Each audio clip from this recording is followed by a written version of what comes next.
అప్పటికప్పుడు 10 నిమిషాల్లో తయారు చేసుకునే ఈ చల్లుప్పుడు పిండి టేస్ట్ చాలా బాగుంటుంది. రేషన్ బియ్యంతో రవ్వలాగా తయారు చేశాను.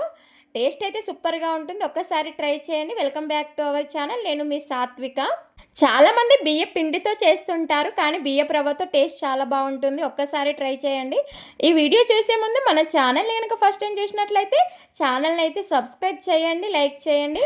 ఈ రవ్వ అనేది మంచి ఇంట్లోనే తయారు చేసుకోవచ్చు. బియ్యంని మంచిగా కడుక్కొని 2-3 సార్లు ఒక క్లాత్ పైన ఆరబెట్టేసుకొని మిక్సీ జార్లో వేసుకొని ఇలా రవ్వలాగా మిక్సీ పట్టేసుకుంటే ఈ రవ్వ అయితే రెడీ అయిపోతుంది.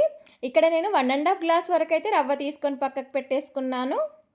ఇప్పుడు మెయిన్గా ఇంగ్రీడియంట్ వచ్చేసి ఇది పుల్లటి పెరుగు. ఒక 1/2 గ్లాస్ వరకు అయితే తీసుకున్నాను. ఈ పుల్లటి పెరుగు అనేది ఒక 2-3 రోజులు పెరుగు తోడుపెట్టేసి 2 రోజులు పక్కకు పెట్టేస్తే పుల్లగా అయిపోతుంది కదా. ఆ పెరుగునైతే ఒక 1/2 గ్లాస్ వరకు తీసుకొని దీంట్లో చల్లకవ్వంతో మంచిగా ఇలా చిలుకుతే మంచిగా ముద్దలు లేకుండా మంచిగా ఫ్రీగా అయిపోతుంది కదా. దాంట్లో కొన్ని వాటర్, ఒక గ్లాసున్నర వరకు వాటర్ పోసి మంచిగా చిలికి మజ్జిగలాగా అయితే తయారు చేసుకొని పక్కకు పెట్టేసుకోవాలి. తర్వాత ఇక్కడైతే పోపు కోసం అయితే పచ్చిమిర్చి, మనకు స్పైసీ తగ్గట్టు పచ్చిమిర్చి, శనగపప్పు, కరివేపాకు అండ్ కొత్తిమీర ఇవి రెడీ పెట్టేసుకోవాలి. మీకు నచ్చితే ఆనియన్స్ కూడా వేసుకోవచ్చు. ఇప్పుడు స్టవ్ పైన ఒక కడాయి పెట్టేసుకొని ఒక 3 టేబుల్ స్పూన్ వరకు ఆయిల్ వేసుకోవాలి. ఆయిల్ హీట్ అయ్యాక జీలకర్ర, ఆవాలు అండ్ శనగపప్పు కొంచెం ఫ్రై చేసుకోవాలి. శనగపప్పు కొంచెం రెడ్గా చేంజ్ అవ్వగానే పచ్చిమిర్చి వేసుకోవాలి. పచ్చిమిర్చి కూడా ఫ్రై చేసుకున్నాక అందులోనే కరివేపాకు అండ్ ఎల్లిపాయ పేస్ట్ కూడా కొంచెం ఎక్కువగా వేసుకుంటే టేస్ట్ బాగా వస్తుంది. ఎల్లిపాయ పేస్ట్ కూడా వేసుకొని ఎల్లిపాయ పేస్ట్ కూడా మంచిగా ఫ్రై చేసుకున్నాక ఇందులో ఇందాక రెడీ చేసి పెట్టుకున్నాం కదా మజ్జిగ, అది కూడా 2 గ్లాసుల వరకు మజ్జిగ అయితే పోసుకోవాలి. ఇందులో మజ్జిగ పోసుకొని మనకు టేస్ట్కి తగ్గట్టు సాల్ట్ అయితే వేసుకోవాలి. అంటే పచ్చిమిర్చికి, అంటే పుల్లటి మజ్జిగ కదా, మజ్జిగకు పచ్చిమిర్చికి రవ్వకు సరిపడేటట్టు సాల్ట్ అయితే వేసుకోవాలి.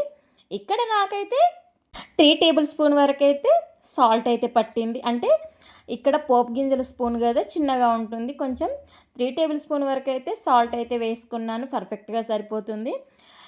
ఇప్పుడు మంచిగా ఈ మజ్జిగ అంతా బాయిలింగ్ అవుతుండగా మనమైతే ఇక్కడ 1.5 గ్లాస్ వరకు అయితే వరి నూక, అదేనండి బియ్యపు రవ్వని వేసుకొని మంచిగా ఆ మజ్జిగలో కలిసేలాగా రవ్వంతా కలిసిపోయేలాగా మంచిగా కలిపేసుకోవాలి. కలుపుతూ ఉండగా ముద్దలాగా అనిపిస్తుంది, కానీ ఉడికినా కొద్దీ మంచిగా రవ్వలాగా మంచిగా ఉప్పుడు పిండి మంచిగా విడివిడిగా అయితే అవుతుంది. ఇప్పుడు ఒక 5 to 10 మినిట్స్ వరకు అయితే మూత పెట్టేసుకొని సిమ్లో పెట్టేసుకొని ఉడికించుకోవాలి. ఈ ఉప్పుడు పిండి అంటే చాలు కోమట్లకి చాలా అంటే చాలా స్పెషల్, ఒక ఎమోషన్. చాలామందికి ఇష్టం ఉంటుంది. అసలు ఉప్పుడు పిండి చేస్తే చాలు. ఉప్పుడు పిండి చేసినాక వేడిగా తినేదానికంటే కూడా చల్లారినాక తింటే చాలా బాగుంటుంది. అంటే మార్నింగ్ చేసిన ఉప్పుడు పిండి నైట్ వరకైనా, లేదు అంటే నైట్ చేసిన ఉప్పుడు పిండి మార్నింగ్ బ్రేక్ఫాస్ట్లో తినడమైనా చాలా బాగుంటుంది అలా తినడానికి. మూత తీసేసినాక ఇంకో 5 మినిట్స్ అలా కలిపేసుకుంటూ ఉడికించుకోవాలి. అంతేనండి, ఉప్పుడు పిండి అయితే రెడీ అయిపోయింది. ఇప్పుడు ప్లేట్లోకి అయితే సర్వ్ చేసేసుకోవాలి. అంతేనండి, ఎంతో టేస్టీగా ఉండే చల్ల ఉప్పుడు పిండి అయితే రెడీ అయిపోయింది. మరి నచ్చితే లైక్ చేసి షేర్ చేయండి. మన ఛానల్ని ఫస్ట్ టైం చూసినట్లయితే ఛానల్ని అయితే సబ్స్క్రైబ్ చేయండి. కింద ఉన్న బెల్ ఐకాన్ అయితే క్లిక్ చేయండి. బెల్ ఐకాన్ క్లిక్ చేయడం వల్ల నేను పెట్టిన వీడియో మీకు వెంటనే నోటిఫికేషన్ అయితే వచ్చేస్తుంది. మీరు వెంటనే వీడియో అయితే చూసేయచ్చు.